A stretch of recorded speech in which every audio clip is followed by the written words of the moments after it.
Welcome the our channel. Today we how to manage HR tasks with Gusto, beginner guide step by step clearly.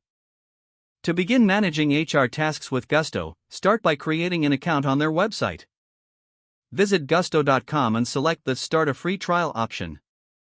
Fill in the necessary information, including your email, password, and business details. After creating your account, you'll be prompted to complete your business profile. Enter your business name, address, and the type of business entity you have. Next, you'll need to provide information about your employees. Input the number of employees you have and their basic details, like names and roles. Once your team information is entered, proceed to set up payroll. Gusto will guide you through the payroll setup process, including choosing a pay schedule.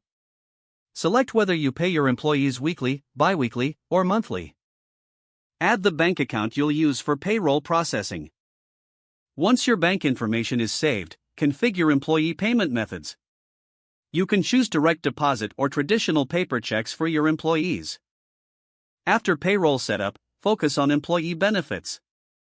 Navigate to the benefits section and explore options like health insurance, retirement plans, and wellness benefits. Select the benefits that fit your organization's needs. It's important to review and customize employee onboarding. Gusto offers tools to streamline the onboarding process for new team members. Set up onboarding documents and processes for seamless integration. Once onboarding is complete, utilize Gusto to manage compliance tasks. Ensure that all necessary employment documents are filled and stored properly. Gusto simplifies tax filing and compliance reporting. Stay updated with reminders and notifications regarding tax deadlines. For performance management, use Gusto's performance review tools.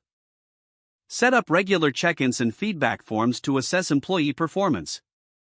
Utilize the time-off management feature to track employee vacations and sick days. Allow employees to request time off directly through the Gusto platform. Finally, regularly review your Gusto dashboard. Don't forget to like this video and subscribe to our channel for more step-by-step tech guides.